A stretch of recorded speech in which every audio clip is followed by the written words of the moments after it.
Well, it's a great pleasure to be here with Rahul Gandhi and with a not quiet audience. I think we've already discovered a lively audience. And there's a lot to discuss. I'll just keep a vague eye on the time, including the most recent election. But I'd like to start, if I may, with a higher altitude perspective of how we got here. Situation where Modi's still got a third term in spite of having had his wings clipped. How did India reach this situation? The country of pluralism, secularism, your family's great role. What happened in the last 15 years to bring this about? I mean, I think, first of all, of course, Mr. Modi has a central role in it. But I don't think it's only Mr. Modi. And I also don't think that it started in 2014. The general dynamics, the architecture and the forces that eventually got Mr. Modi are older. They just combined well in 2014. And I think India has had this fight. Modern India has had it embedded in it, you know, the fight for and against the Constitution. And that's really the heart of it. The idea that all Indians should be equal, all Indians should be valued and treated in the same way versus a hierarchy. And the idea that, you know, there is a hierarchy in India, a caste hierarchy, and that should be defended at all costs. So this is the conflict, and it's not a new conflict. I mean, if you go back in Indian history, you can go back 1,000 years, 2,000 years, you'll see this conflict.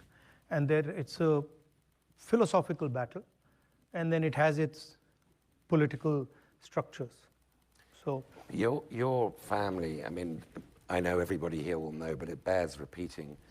Your father was Prime Minister, your grandmother, Indira Gandhi, was Prime Minister, your great-grandfather, Jawaharlal Nehru, was leader of the independence movement and the first Prime Minister of post-colonial India, the greatest and the longest-serving Prime Minister. And your great-great-grandfather, Motilal Nehru, was obviously co-founder of Congress and therefore of the independence movement. There's nobody better than you, and looking back at your family history and at the sort of dramatic saga of India post-independence and pre-independence, to sort of stand back and ask, well, were there moments where, because your party was so much the natural party of government, that it became complacent, that it wittingly or unwittingly helped pave the way for this extraordinary period of Hindutva, which we'll get onto in a moment, may be receding, may or may not be receding, but is the self-analysis Congress should do,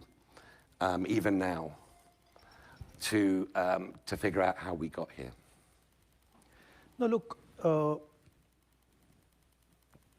politics ebbs and flows, right? And it's a contest, it's a competition, and you go up and down in that competition. And that's just part of it. I think the way I view it, that this has given us and the India alliance as a whole a lot of space to think about how we go forward. I think the politics in India has fundamentally changed. And so, from our perspective, what we see, and some people would agree and some people would disagree, but what we see is that there's a clash of visions. We don't agree with Mr. Modi's vision. We fight it. And for us, we are trying to now put in place the basic foundation, the basic building block of a new vision for the country. And the Congress Party has periodically done this. You know, it's not the Congress Party. I mean, if you look at the Congress Party and you compare it to other political parties, it has this ability to reinvent itself, right? So you look at the 70s, the Congress Party nationalizes the banks, and then it does a complete U-turn, in the 90s, and then is going with liberalization, with, open economic architecture. So I think there's a design element in the Congress Party that has been put in place by Mahatma Gandhi. And it has certain qualities as a political organization which are very powerful. I mean, I was watching the elections, and there was a point in the elections when we sat down with our treasurer, and he was saying, look, the bank accounts are frozen. Now, how are you supposed to fight an election if your bank accounts are frozen? And so we were like, okay, we're done. That was the reaction, and we really didn't have an answer. But then the Congress Party fought an election with their bank accounts frozen, and has basically destroyed the idea of Modi, right? So it has, and you can see it because when you see the Prime Minister now in Parliament, and I come face to face with him, he's psychologically trapped, and he basically cannot come to terms. He cannot understand how this has happened, right? So it's, for me, sitting in the Congress Party and watching it is quite an amazing thing, because it's a political party, but then it's a whole set of ideas. And now looking back, I mean, I realized that the Congress Party fought the British Empire. And there's a reason the thing survived that. And it's in the basic architecture of the party. Now, sometimes the party goes away from that architecture. So I differentiate between the Congress idea, the Congress philosophy, value system, and the party organization. And they don't necessarily 100% overlap. But when they start coming close, then it starts to become very powerful. Okay, let's get into the election. I mean, as you say, it was not fought on a level playing field. I think it's fair to observe with your frozen bank accounts, what's happened to my profession, the media in India, is quite dramatic. Restrictions. And of course, you had a prime minister who was expecting not just a hat trick, not just a third consecutive victory, but to lift his majority from what, I think it was 303 he had in the last Lok Sabha out of 543, a clear majority, to 370 up to 400, a super majority. And in the event, gets 240. Now, with your bank accounts frozen and the media playing field not being level and all the rest, how do you explain this? Is this because you formed this India alliance and had essentially power sharing of who ran where? Is it because the fruits of growth really weren't trickling down to most Indians in what is objectively a very high growing economy? Or was it a more principled thing, backlash against Hindu nationalism? Was it all of these or something I haven't mentioned? No, multiple things came together, right? So, for example, prior to the election, we kept stressing on the idea that the institutions have been captured. And whenever we'd go, India Alliance would go, we'd stress on this idea that, look, the institutions are captured and we don't have a fair playing field. The education system is captured by the RSS. The media system is captured. The investigative agencies are captured. And we kept saying this, and people were not quite getting it. And we would keep saying it, again and again and again, and somehow they were just not getting it. And we couldn't understand why, because we were like, it's obvious to us, it's obvious to them, and something wasn't working. And then in one meeting, one of the people who works with us said, listen, try holding up the Constitution. And so I started holding up the Constitution. And everything we had said suddenly just exploded. So India realized in this election, and really, I mean, not to divide it so crudely, but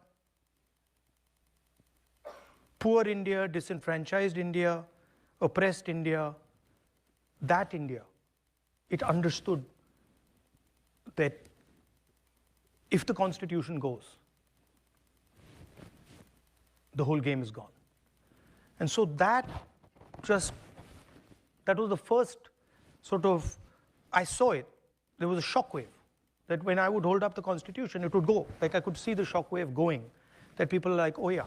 And then people started coming to me, when you're in these meetings, you'll start hearing from the sides that, they'll bring a constitution, or they'll start saying it. So what was very interesting to me was poor people deeply understood that now this was a fight between those who are protecting the Constitution and those who want to destroy it.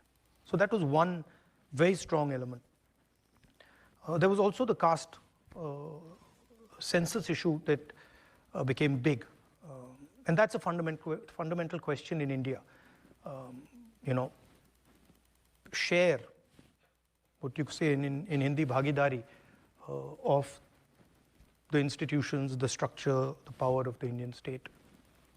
So these things suddenly started to come together. And at some level, I was frankly blown away by the wisdom of India. Like I would sometimes sit there and say, this is quite amazing, right? There was like a wall that suddenly arrived and said, okay, we are not backing down now. And really, I don't think the BJP, in a fair election, they were nowhere near 240 seats. No way. I mean, I'd be surprised if they had a financial, huge financial advantage. They had locked our bank accounts for one, but huge war chest. The election commission was doing what they wanted. I mean, the entire campaign was structured so Mr. Modi could, do his thing across the country. States where they were weak were designed differently than states where they were strong. So I don't view it as a free election at all. I view it as a rather controlled election. What's your confidence? Well, clearly your goal now is to win the next election. And it struck me there's one of two ways, maybe both, that this could come about. One is that Modi is like, he's no longer godlike, as you say. He's sort of dented. He's down. He's not out, but he's down. Psychologically quite harmed, expecting this affirmation of his being above ordinary political mortals and not getting it. And that might lead to splits, infighting within the BJP. He's got no obvious successor, right? My analysis is different. Okay. My sense, halfway through the campaign, was that Modi didn't think he was getting anywhere near 300, 400 seats. And I think early on he realized that this thing's going wrong, right? And we were getting inputs from the regular sources. Some of the intelligence agencies we were getting some of that information. It was pretty clear that they were in trouble. And so there was this internal thing going on in the Prime Minister that I could see. And psychologically, that how is this now happening? Because he's a person, as you know, he was in Gujarat many years, never faced political adversity, then Prime Minister of India, and suddenly this idea started to crack. And we knew when he said that, I speak directly to God, we knew that there had been that we had actually blown him apart, right? And that the psychology had gone. And so people think that, well, this was the prime minister sort of saying that, look, I'm special, I'm unique, and I talk to God. But that's not how we saw it. Internally, we saw it as a psychological collapse that, what's happened here? How is this thing not working? And it's not